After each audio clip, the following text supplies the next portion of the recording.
Good morning. हम लोग पढ़ रहे थे क्या, रसगुल्लों की दावत, है ना। पार्ट 6 रसगुल्लों की दावत। इसमें था जो 3 बच्चे थे आपस में क्या कर रहे थे, नाटक रचे हुए थे ना। अपने माँ के समझ क्या होता है, रसगुल्ले खाने के लिए उनसे 200 रुपये लेने के लिए क्या हो जाएगा, इन्होंने क्या किया, अपने माँ के समझ क्या नाटक कर रहे थे, है ना। तो पुष्पा क्या होता, पुष्पा क्या थी, मरीज बनी हुई थी, है ना। पुष्पा का पेट में बहुत दर्द, वो क्या रोल उसका भी नहीं था कि वो अपने पेट में दर्द, उसका बहुत तेज़ी से दर्द हो रहा था। माँ आती है, देखती है, फिर डॉक्टर आता है। चुन्नू क्या करता है, डॉक्टर को बुलाकर लाता है, ठीक है, बुला कर लाता है। उसके बाद चुन्नू, हाँ, जब डॉक्टर साहब आते हैं तो पुष्पा मैंने दर्द से क्या होता, करारे रहती है ना, बहुत दर्द से छटपटाते रहती है। तो डॉक्टर बोलते हैं कि ठीक है, मैंने अभी ऐसा गोली दे दूंगा, मतलब जिससे क्या हो जाएगा, इसका दर्द क्या हो जाएगा, छू मंतर तुरंत गायब हो जाएगा, ठीक है। इस तरह से उन्होंने, डॉक्टर साहब ने क्या किया, एक मिठाई की गोली में, है ना, भर कर क्या हो जाएगा, वो दवा दी है, ठीक है, जिससे पुष्पा के खाते ही क्या हो जाएगा, उसका दर्द छू मंतर हो गया, ठीक ना। इस तरह से तो क्योंकि माँ को विश्वास नहीं होता कि इतना छोटा डॉक्टर, कदम इतना छोटा डॉक्टर, ये कैसे, मतलब ये, और डॉक्टर कौन बना है, मुन्नू, है ना, ठीक है। आगे हाँ, तो डॉक्टर साहब जब जा रहे थे तो डॉक्टर साहब तो माँ पूछती है आपकी फ़ीस कितनी, है ना, आपकी फ़ीस कितनी। तो चुन्नू नहीं, मैंने माँ बोलती है फ़ीस कितनी। तो डॉक्टर साहब हंसता हुआ कहता जी फ़ीस कैसी, बच्ची ठीक हो गई, बस यही हमारी फ़ीस है ना, हमारा तो काम मरीजों की सेवा करना है। चुन्नू नहीं डॉक्टर साहब, फीस तो आपको लेनी ही पड़ेगी। माँ हाँ डॉक्टर साहब, चुन्नू बिल्कुल ठीक कह रहा है ना। यहाँ तक हम लोग पढ़े थे, आगे पढ़ते हैं। चुन्नू ठीक कह रहा है डॉक्टर, ठीक है, जब आप लोग इतना ही जोर डाल रहे हैं तो दे दीजिए 200 रुपये, है ना। तो डॉक्टर क्या बोलता है, जब चुन्नू बोला नहीं, मैंने उसकी माँ बोला नहीं चुन्नू ठीक कर रहा, आपको फीस लेना ही पड़ेगा, है ना। तो तब डॉक्टर बोलता ठीक है, जब आप लोग इतना ही जोर डाल रहे हैं तो दे दीजिए 200 रुपये, 200 रुपये दे दीजिए। माँ डॉक्टर को 200 रुपये देती है। माँ डॉक्टर साहब जब बोलते हैं कि मुझे 200 रुपया दे दिया जाए, है ना, इतना आप लोग जिद करें तो आप दे दीजिए, मेरा फीस देना चाहते हैं तो हम मुझे 200 रुपये दे दीजिए।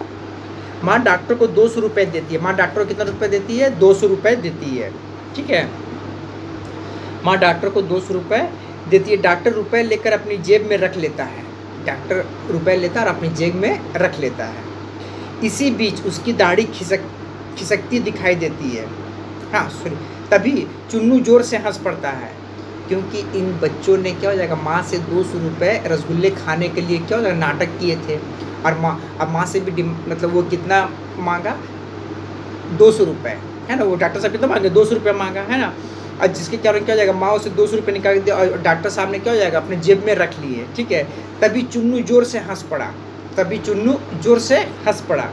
चुन्नू को हंसते देखता डॉक्टर भी जोर से हंसता है, उसे हंसी नहीं रुक पाए। और चुन्नू को हंसते देखते हुए क्या हो जाएगा, डॉक्टर साहब भी क्या हो जाएगा, जोर से हंसते हैं। इसी बीच उसकी दाढ़ी खिसकती दिखाई देती है, क्योंकि चुन्नू ने क्या हो जाएगा, जो डॉक्टर का रोल किया था, मैंने अभिनय किया था, इसीलिए क्या हो जाएगा, वो दाढ़ी उड़ी लगा कर अच्छा आया था, ना, मैं डॉक्टर का वेशभूषा पे था, ठीक है। इस तरह से वो आया था, है ना, किसका, पुष्पा का इलाज करने के लिए। माँ उसे पहचान नहीं पाई। अच्छा, तो इसी बीच उसकी दाढ़ी खिसकती दिखाई दे। पुष्पा डॉक्टर की ओर उसकी दाढ़ी खिसकने का इशारा करती है। पुष्पा क्या करती है, उसकी दाढ़ी जो खिसक रहा था, जब जो से हंसता है तो दाढ़ी जो बना उसे क्या हो जाएगा, खिसक रहा था, नकली दाढ़ी लगाए हुए था, है ना। तो जब हंस रहा था तो क्या हो जाएगा, गिर रहा था, तो पुष्पा उसे इशारा करती है, तुम्हारा दाढ़ी क्या हो जाएगा, गिर रहा है ना। वो इशारा कर रही है पुष्पा, ठीक है। माँ से छिपते छिपाते क्या कर, इशारा कर रही है कि पकड़ा ना जाए। हाँ, पुष्पा दाढ़ी डॉक्टर हंसता रहता है और इशारा समझ नहीं पाता। और वो जो है ना, वो जो मुन्नू क्या होता है, वो चुपचाप क्या होता है, मैंने हंसता रहता है, लेकिन उसे समझ नहीं आता, वो समझ नहीं पाता। चुन्नू चौंक कर, अरे अपनी दाढ़ी संभालो मुन्नू भैया, है ना, बोलता बोलता रुक जाता है। नहीं डॉक्टर साहब, नहीं डॉक्टर साहब, मैंने चुन्नू क्या करता है, चौंक कर, अरे अपनी दाढ़ी संभालो मुन्नू भैया, अपनी दाढ़ी संभालो, उसका मैंने बोल देता है कि अपनी दाढ़ी संभालो मुन्नू भैया, लेकिन वो क्या करता है, बोलता बोलता रुक जाता है ना, कहीं पकड़ा ना जाए, मुन्नू बोलेंगे तो, क्योंकि माँ क्या होता है, मुन्नू को खोज रही थी, है ना। फिर बोलता है क्या, चुन्नू बोलता है नहीं डॉक्टर साहब, ठीक है। इस तरह वो डॉक्टर साहब बोलता है, मैंने इस तरह से वो क्या करता है। अच्छा, चुन्नू की आवाज़ सुनकर डॉक्टर दाढ़ी संभालने की कोशिश करता है।